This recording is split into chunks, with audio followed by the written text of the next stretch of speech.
क्या कोई इंसान इतना खौफनाक हो सकता है कि वो सड़क के बीचों बीच किसी को मार दे? क्या कोई आदमी लोगों के सामने किसी का खून पी सकता है? और क्या एक आम सा दिखने वाला इंसान अचानक ऐसा हैवान बन सकता है कि पूरी भीड़ उसके सामने खड़ी होने से भी डर जाए? सोचिए, अगर आप किसी गांव की सड़क से गुजर रहे हों, दिन सामान्य हो, लोग अपने अपने काम में लगे हों, बच्चे खेल रहे हों, खेतों में काम चल रहा हो, और अचानक कुछ ही सेकंड में सब कुछ बदल जाए।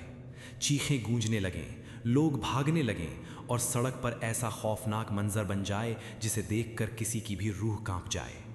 आज की ये कहानी बिल्कुल ऐसी ही एक सच्ची घटना पर आधारित है। एक ऐसी घटना जिसने पूरे इलाके को हिलाकर रख दिया। ये कहानी है मध्य प्रदेश के दमोह जिले की, जहां एक इंसान ने ऐसी हैवानियत दिखाई कि गांव वालों के पैरों तले जमीन खिसक गई। ये कहानी है 16 साल के एक मासूम लड़के की जिसका नाम था भरत विश्वकर्मा। और ये कहानी है उस इंसान की जिसका नाम है गुड्डू पटेल। लेकिन सवाल ये है, आखिर उस दिन ऐसा क्या हुआ था कि एक साधारण दिन अचानक खून और खौफ की कहानी बन गया? भाई दूज का दिन था। गांव में त्योहार जैसा माहौल था। बहनें अपने भाइयों का इंतजार कर रही थीं, घरों में मिठाइयाँ बन रही थीं, लोग एक दूसरे के घर जा रहे थे। उसी दिन 16 साल का भरत विश्वकर्मा भी अपनी बहन के घर जाने के लिए निकला था। भारत अपने चचेरे भाई विजय विश्वकर्मा के साथ बाइक पर बैठकर समन्ना गांव जा रहा था। दोनों भाई खुश थे क्योंकि भाई दूज का दिन था और बहन से मिलने की खुशी अलग ही होती है। बाइक धीरे धीरे गांव की सड़क से गुजर रही थी। आसपास खेत थे, कुछ लोग रास्ते में दिखाई दे रहे थे। सब कुछ बिल्कुल सामान्य लग रहा था। लेकिन किसी को ये नहीं पता था कि कुछ ही मिनटों में इस सड़क पर ऐसा मंजर बनने वाला है जिसे कोई भी कभी नहीं भूल पाएगा। जैसे ही भरत और उसका भाई उस रास्ते के एक मोड़ के पास पहुंचे, अचानक सामने से एक आदमी तेजी से उनकी तरफ बढ़ता हुआ दिखाई दिया। वो आदमी था गुड्डू पटेल। पहली नज़र में शायद किसी को कुछ भी अजीब नहीं लगा होगा, क्योंकि गांव में लोग अक्सर रास्तों पर घूमते रहते हैं। लेकिन अगले ही पल जो हुआ उसने सबको हिलाकर रख दिया। अचानक गुड्डू पटेल ने हाथ में पकड़ी लोहे की रॉड से सीधे भरत के सिर पर जोरदार वार कर दिया। हमला इतना अचानक था कि भरत को संभलने का मौका ही नहीं मिला। बाइक डगमगा गई और भरत जमीन पर गिर पड़ा। उसका चचेरा भाई विजय कुछ समझ ही नहीं पाया कि आखिर हुआ क्या है। लेकिन इससे पहले कि कोई कुछ कर पाता, गुड्डू पटेल ने अपनी जेब से हथौड़ा निकाला और फिर शुरू हुई वो हैवानियत जिसे देखकर लोग आज भी कांप जाते हैं। गुड्डू पटेल ने भरत के सिर पर एक के बाद एक वार करना शुरू कर दिया।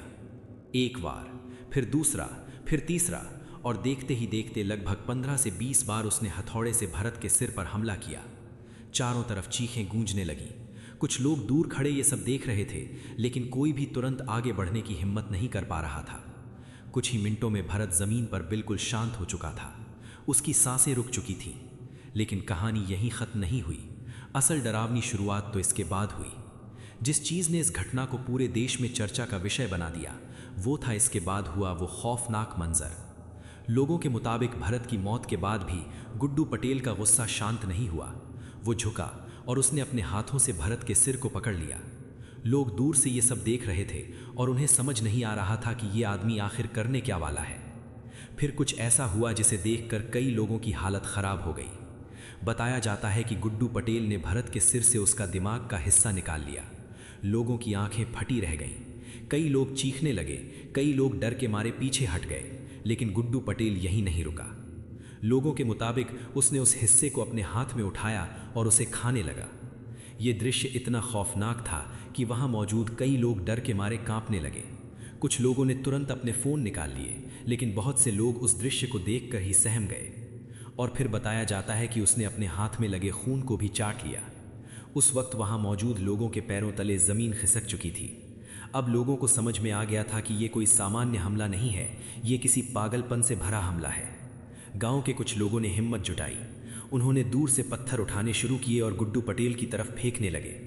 पत्थर लगते ही गुड्डू पटेल ने चारों तरफ देखा और फिर अचानक खेतों की तरफ भागने लगा। लोग उसके पीछे दौड़े, लेकिन अभी भी डर इतना था कि कोई भी उसके बिल्कुल करीब जाने की हिम्मत नहीं कर पा रहा था। भागते भागते गुड्डू पटेल खेतों के अंदर चला गया, लेकिन किस्मत ने शायद उस दिन उसे ज़्यादा दूर नहीं जाने दिया। खेतों के चारों तरफ कंटीले तार लगे हुए थे। भागते समय गुड्डू पटेल उन्हीं तारों में उलझ गया और वहीं फंस गया।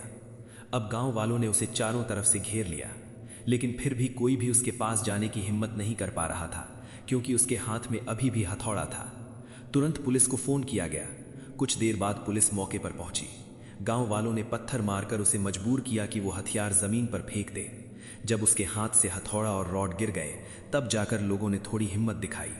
फिर पुलिस और गांव वालों ने मिलकर उसे पकड़ लिया।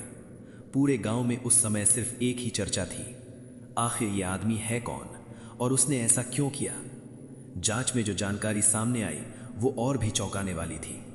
पता चला कि गुड्डू पटेल पहले भी एक हत्या के मामले में जेल जा चुका है। करीब 20 साल पहले उस पर अपनी पत्नी की हत्या का आरोप लगा था।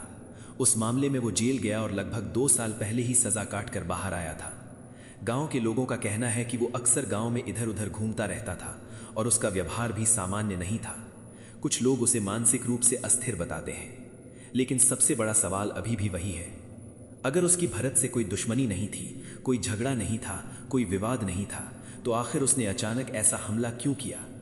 भरत का चचेरा भाई विजय विश्वकर्मा, जो उस समय उसके साथ था, उसने बताया कि हमला पूरी तरह अचानक हुआ था।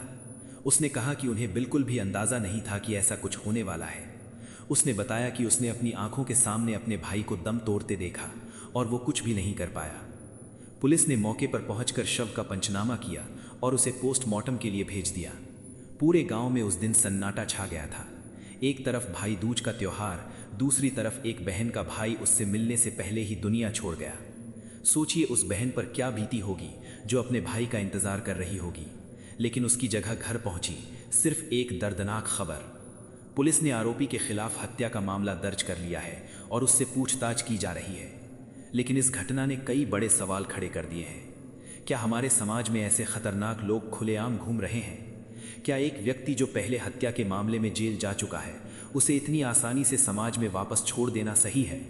और सबसे बड़ा सवाल, अगर उस दिन गांव वाले हिम्मत नहीं जुटाते तो शायद ये आदमी और कितनी बड़ी वारदात कर सकता था। कभी कभी सच्चाई फिल्मों से भी ज्यादा डरावनी होती है और ये घटना उसी सच्चाई की एक मिसाल है। अगर आपको लगता है कि ऐसी सच्ची क्राइम स्टोरीज सामने आनी चाहिए ताकि लोग सच से वाकिफ हो सके, तो इस वीडियो को लाइक ज़रूर करें। अगर आप चाहते हैं कि हम आपको देश और दुनिया की ऐसी मिस्टीरियस और सच्ची क्राइम कहानियां बताते रहें, तो हमारे चैनल न्यूज़ कॉर्टेक्स को सब्सक्राइब करना बिल्कुल मत भूलिए, क्योंकि न्यूज़ कॉर्टेक्स पर हम सिर्फ खबर नहीं बताते, हम आपको हर खबर के पीछे छुपी पूरी सच्चाई दिखाते हैं। मिलते हैं अगली एक और सच्ची, रहस्यमयी और दहला देने वाली कहानी के साथ।